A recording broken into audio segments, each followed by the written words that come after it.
Salut à tous, c'est Kichi, bienvenue dans Zoom sur, l'émission qui met en avant un personnage un peu oublié, un peu sous-coté, ou un personnage secondaire dans son histoire pour qu'il ait un peu son quart d'heure de gloire. Et aujourd'hui on va parler de Van Hohenheim. Et non, ce n'est pas un Belge ni un Hollandais. Mais qui est donc Van Hohenheim? Alors si tu n'as pas lu Fullmetal Alchemist ou vu Fullmetal Alchemist Brotherhood, qu'est-ce que tu fous là, hein? Va vite regarder ce chef-d'œuvre, parce que je vais spoiler comme Avatar, c'est le principe de l'émission en même temps. Et si tu connais le manga, bienvenue à toi.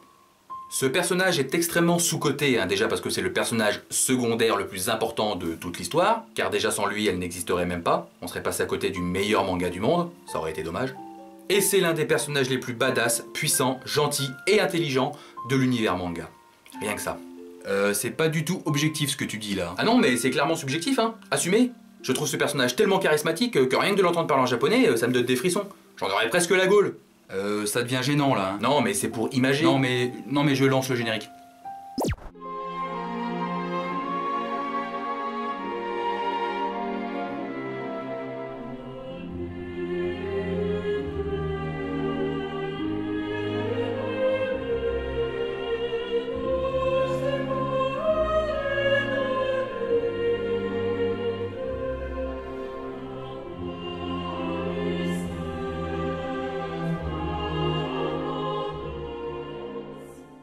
Van Hohenheim est un alchimiste puissant de 400 ans, qui est aussi le père des deux héros de l'histoire, Édouard et Alphonse. Faut peut-être que je commence par le début là. Van Hohenheim, de son vrai nom inexistant esclave numéro 23, est un esclave donc du pays de Xerxès. Une grande civilisation monarchique, antique, riche, puissante et prospère. À cette époque, certaines personnes plutôt considérées comme haut du panier pratiquent l'alchimie, une science magique plutôt sombre dont très peu connaissent les fondamentaux et dont l'humanité a encore beaucoup à apprendre. Numéro 23 va souvent donner son sang et d'autres esclaves également afin que les alchimistes puissent expérimenter davantage et en connaître plus sur cette science étrange. Un beau jour, enfin si on peut considérer que les esclaves ont des bonnes journées. Numéro 23 fait la connaissance du petit être de la fiole, l'homonculus. Créé par les expériences des alchimistes, il a vu le jour grâce au sang de numéro 23. L'esclave et le petit être vont donc faire connaissance et créer un lien presque familial. L'homonculus va même donner un nom au jeune esclave, proposant d'abord Théophrastus Bombastus, il va ensuite se raviser prétextant qu'il était trop dur à prononcer et choisir Van Hohenheim. Et je ne sais pas si c'est plus facile à prononcer, hein, surtout pour un esclave qui ne sait ni lire ni écrire.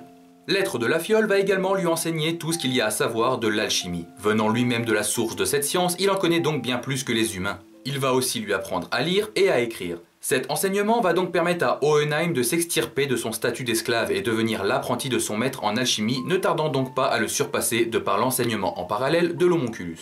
Un jour, le roi de Xerxès, vieillissant et craintif de sa fin qui semble proche, convoque l'homonculus afin de savoir s'il est possible de devenir immortel grâce à l'alchimie. Un sombre plan se met donc en place et des travaux sont effectués dans tout le pays.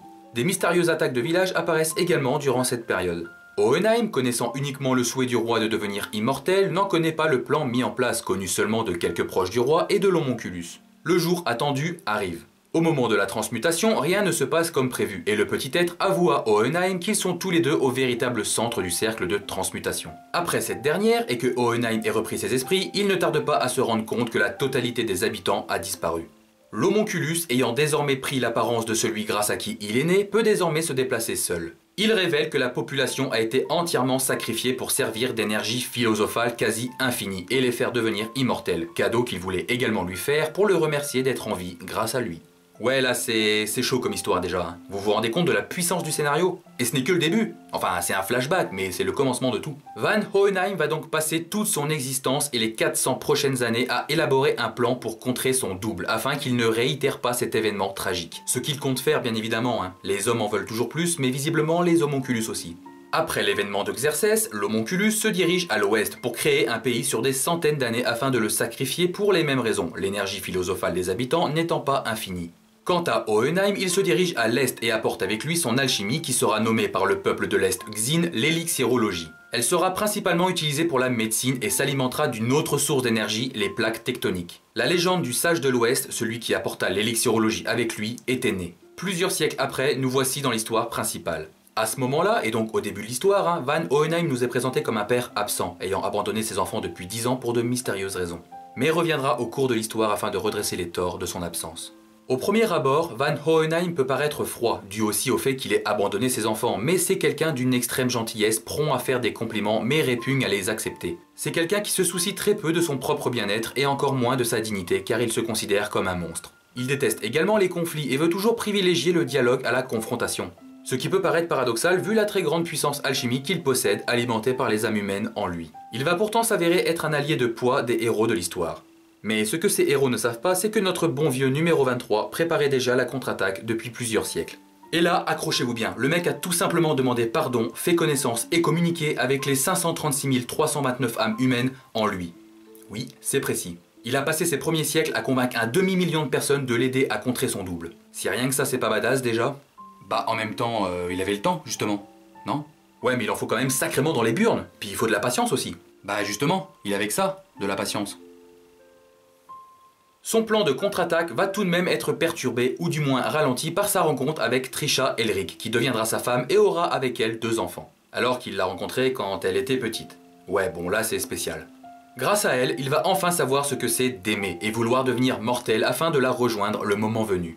Il aura donc 2 enfants avec lesquels il sera distant, se considérant toujours comme un monstre. Lorsqu'il reprit ses travaux de recherche et de contre-attaque, il n'eut d'autre choix que de repartir à travers le pays afin d'élaborer sa riposte. Pour ce faire, il placera tout simplement à différents endroits de la nation les âmes des habitants de Xerxès en lui, sous terre, à des points bien précis. Points qui forment en les reliant le cercle de transmutation inversé, l'inverse de celui que l'homonculus tente de créer depuis plusieurs siècles. Et du coup, on apprend que les attaques de villages, ayant eu lieu au moment des travaux que le roi avait effectués pour devenir immortel, étaient en fait des marques de sang à des points bien précis. Et les travaux, c'était pour faire une tranchée qui faisait le tour du pays pour former un cercle de transmutation.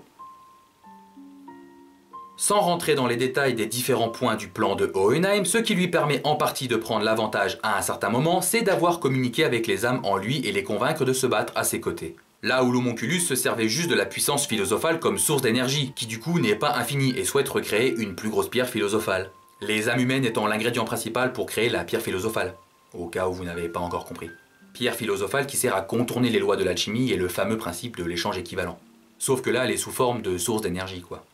Éloigné de ses 2 fils en raison de son absence de 10 ans, Van Hohenheim ressent une immense culpabilité de les avoir laissés seuls. Et davantage, sachant qu'ils ont essayé de ramener leur mère à la vie et ainsi perdu une partie de leur corps. Tout en essayant de recréer une relation avec ses fils, il absorbe la haine et les abus de colère d'Édouard, qui sont certes à juste titre, mais ne sont peut-être pas justifiables connaissant la raison de son absence. Que ses fils ignorent, bien évidemment. Contre l'homonculus, Van Hohenheim va vouloir montrer qu'il est digne d'être un bon père, tout d'abord en protégeant ses enfants d'une immense attaque, et à la toute fin en se proposant d'être sacrifié en échange de ramener le corps et l'âme d'Alphonse en utilisant son corps comme pierre philosophale. Un dernier acte pour se racheter et se faire pardonner. Édouard refuse car utiliser des âmes humaines a toujours été proscrit par les 2 frères qui se sont promis de trouver une autre solution. L'aîné insulte une dernière fois son paternel d'imbécile avant d'enfin utiliser le terme de père, ce que Édouard n'avait plus fait depuis l'abandon de celui-ci. Fatigué et probablement vidé de son énergie, Hohenheim part rejoindre sa bien-aimée quelque temps après, heureux de la retrouver dans l'au-delà et d'avoir été reconsidéré comme un véritable père auprès de ses enfants.